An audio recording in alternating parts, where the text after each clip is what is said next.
Pemirsa, informasi tadi adalah rangkaian berita pilihan hari ini. Ada pesan di balik itu, berhati-hatilah di kawasan yang kabel utilitasnya masih semrawut. Pemerintah setempat sedianya memperhatikan hal tersebut agar tidak mencelakakan warga yang melintas. Pemirsa, seorang pria bernama Natrom membuat resah karena mengaku sebagai dewa matahari. Tak hanya itu, Natrom yang memiliki usaha penginapan di Lebak, Banten juga melarang para pekerjanya untuk sholat jika ingin kaya raya. Inilah penginapan di Kecamatan Bayah, Lebak, Banten milik Natrom, pria 62 tahun asal Bekasi. Disinilah Natrom diduga melakukan penistaan agama dan mempengaruhi para pekerjanya. Natrom mengaku sebagai dewa matahari dan mengajak para pekerjanya untuk tidak mengikuti ajaran Islam Nabi Muhammad. Ia juga melarang pekerjanya sholat jika ingin kaya raya. Tak hanya itu, ia juga mengajak untuk menghina air Zam-Zam. Lantaran meresahkan, Natrom sempat diminta keterangan oleh unsur Muspika, Polsek, Koramil, dan MUI Kecamatan Bayah. Semua yang diajarkan atau aliran kecuali dari Allah dan Rasulnya itu adalah boleh dikatakan sesat. Apakah sudah banyak pengikut dari Dewa Matahari itu? Kalau dikatakan banyak, ya boleh dikatakan banyak. Tapi kalau dikatakan tidak, ya tidak. Sebab dalam kita ini dua kesana itu kan sudah banyak itu ya.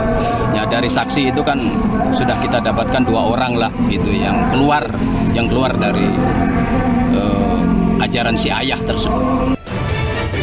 Sementara menurut warga sekitar, Natrom tidak menyebar ajarannya secara luas, melainkan hanya kepada para pekerjanya. Kalau untuk pelajaran melarang sholat atau menghina air Zam-Zam itu bukan didapatkan pelajaran terhadap warga, tapi didapatnya pelajaran terhadap individu ya terkait anak-anakannya yang suka datang ke ayah gitu.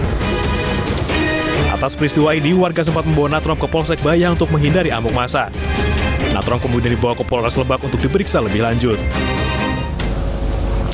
Lalu siapa orang yang mengaku sebagai dewa matahari dan sejak kapan mengajarkan pahamnya? Kami akan bahas bersama dengan Khairuddin, Camat Bayah di Lebak, Banten, dan juga Abdul Kholik Ahmad, Ketua Bidang Keagamaan Partai Perindo.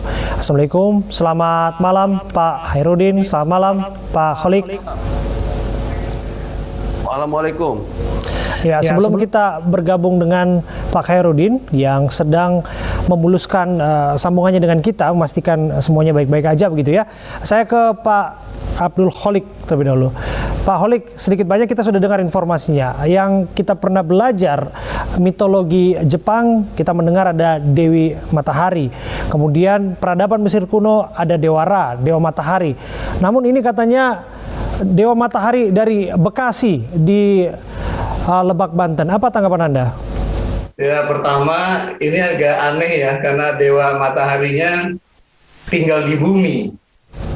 Jadi saya kira ini satu hiburan ya, barangkali yang jadi bisa kita sampai terima. di sana bisa disimpulkan ini Dewa Matahari kearifan lokal, begitu ya, Pak Kholik? Iya, karena tinggal di bumi. Oke. Tapi sedikit banyak apa yang ingin Anda tanggapi, Pak Kholik? Ya, saya kira pertama bahwa menanggapi peristiwa ini kita tidak perlu emosional ya, karena memang peristiwa yang sama, artinya seseorang mengaku-ngaku sebagai dewa lah, sebagai nabi lah, kan sudah sering kita dengar ya. Jadi sesuatu yang ya sudah terbiasa kita mendengar itu.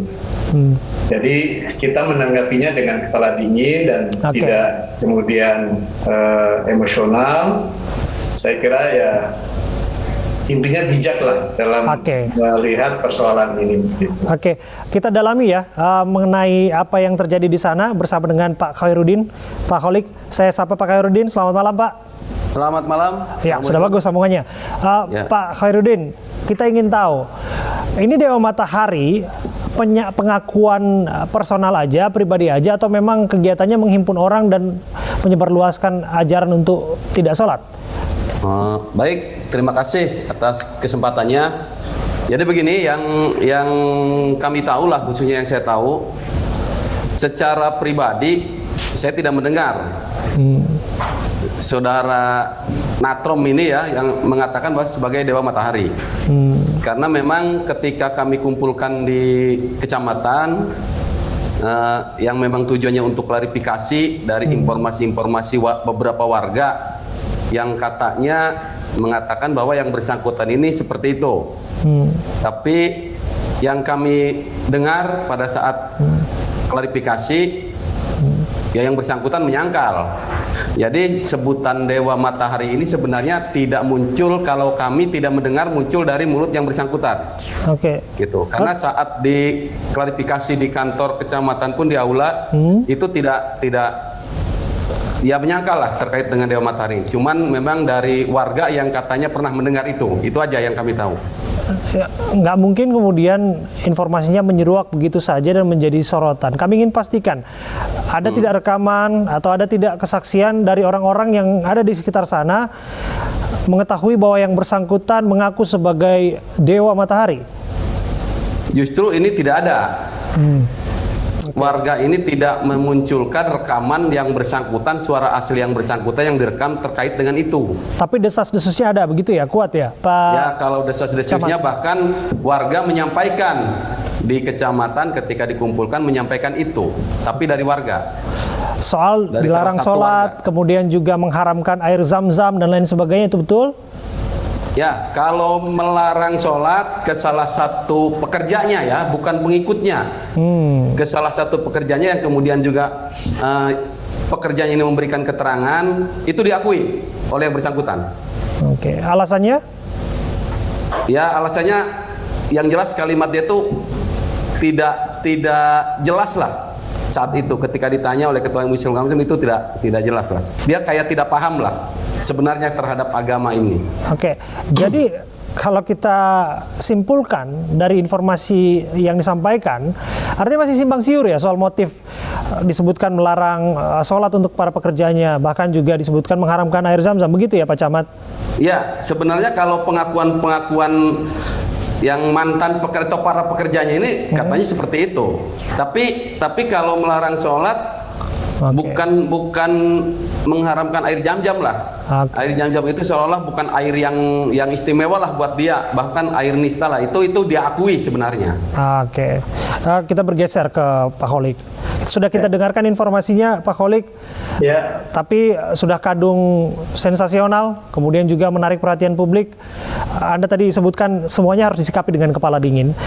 Tapi apa yang penting untuk dicermati melihat fenomena ini bukan pertama kali terjadi? Ya, saya kira natrom-natrom baru nanti akan bermunculan ya. Ya.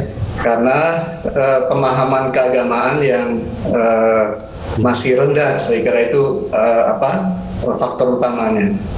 Dan seperti kita tahu, belajar agama itu tidak bisa otodidak ya, tidak bisa secara mandiri, harus ada guru yang mendampingi. Karena mengapa harus ada guru? Karena guru ini menjadi salah satu indikasi ketersambungan sanad keilmuan sampai dengan Rasulullah. Jadi kalau orang belajar agama kemudian tidak dari seorang guru yang kompeten, seorang guru yang memang punya keahlian di bidangnya, maka yang terjadi akan terjadi hal-hal yang di luar pemahaman yang benar. Gitu. Oke. Pak Kholik, singkat saja mengenai bagaimana kemudian hal ini kerap terjadi lagi dan lagi begitu ya. Kalau Anda baca, apakah motifnya semata-mata untuk ekonomi atau menyesatkan orang dan lain sebagainya? Saya kira ada teori psikologi ya. Maslow pernah menyatakan bahwa kebutuhan tertinggi manusia itu adalah pengakuan ya, aktualisasi diri. Barangkali Pak Natrom ini sedang ingin mengaktualisasikan diri, butuh pengakuan dari karyawannya, dari warganya, dari pengikutnya, sehingga dengan begitu dia bisa disejajarkan dengan para pemimpin-pemimpin informal lainnya. Jadi ini adalah kebutuhan yang menurut Maslow itu kebutuhan tertinggi, aktualisasi diri. Cuma Pak Natrom ini ini salah menempatkan posisinya gitu. Oke, informasinya sudah kami terima dengan baik dan pesannya juga kami tangkap. Terima kasih Pak Camat Bayah, yaitu Pak Khairuddin, dan juga Pak Abdul Kholik, tokoh agama yang sudah hadir dan berdiskusi bersama kita.